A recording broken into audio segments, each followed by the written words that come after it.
it's a bad situation here. I'm struggling to force back tears, knowing the kind of devastation that we have. To my right here is the school hall. We are at where I could categorize or call the ground zero or the epicenter. This is the school hall of Bethlehem Girls School here, Catholic school in Abulado off Lagos Ibadan Expressway. To my front is the school's dining hall. You can see how the roofs have been blown up. Look at that beam to the extreme. The force and the gravity and intensity of the explosion pulls down that beam, and it tells you what could have happened.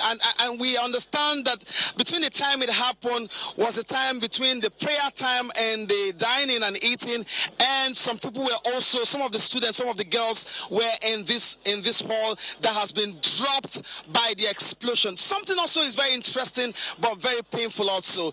These buildings are not on fire. Most of the buildings that have been raised or that have been blown down or that have been raised down are not on fire. This is a clear case of explosion, and we're still trying to understand the relationship between the fire we see out there that is burning and the number of hundreds of houses around here that have been brought down, either their roofs blown open or their walls cracked. And to say that, I mean, some 400 students are boarded here. They live here.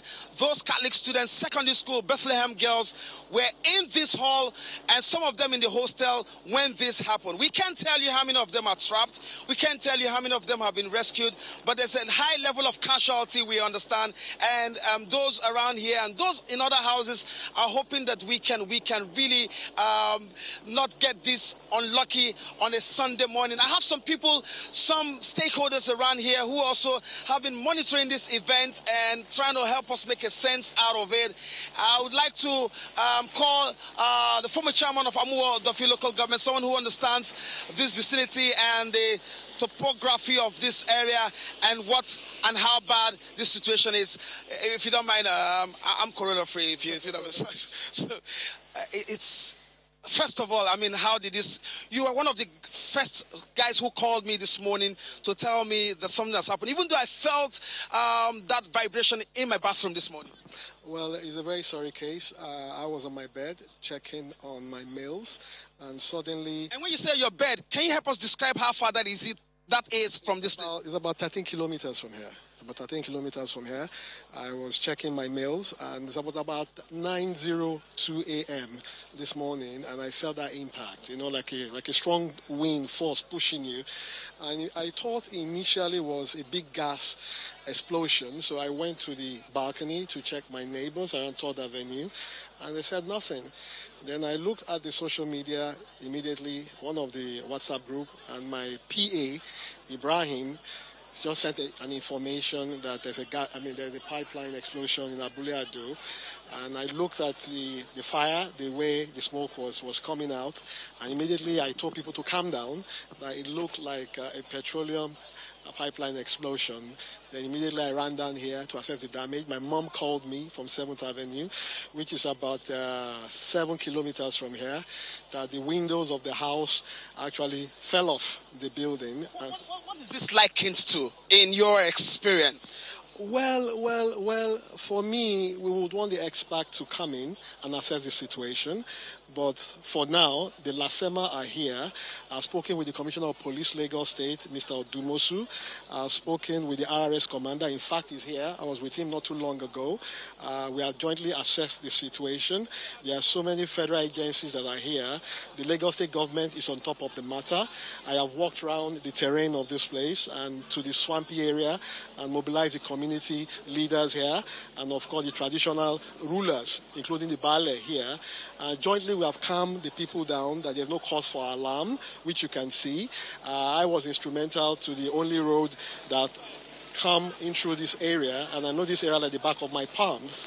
So for now, everything is under calm. And are there casualties? Well, I saw some casualties that were taken to the hospital while I was coming here, but while I was checking situation on ground, I didn't see anything. Most people have been evacuated away from this point.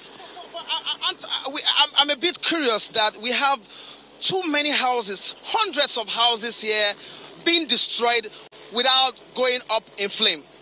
Well, if you understand the dynamics of explosion, it doesn't really have to come with fire. But the epicenter of the explosion itself might be in flames. But the impact could go several miles, away from the epicenter of the explosion. Perhaps that is what happened, and that is what I think happened here. But that is not to say that the fatality of the orchestration of the explosion is out of this world. All right. I must say thank you very much for talking to us. We are hoping that as the days go, hours run through, we'll be able to lay our hands on really what the situation is in terms of casualty and what it is in terms of number of houses and all of that, and hopefully that this crowd that we see here would continue to maintain a kind of peace. I must say, we're talking to them. All right, thank you very much, sir. So I mean, back to you, Ken. You can see what we have here. We'll be bringing you more updates as far as the fire and the explosion and the destruction and the casualty from this center is concerned. But we hope that it doesn't get worse than this.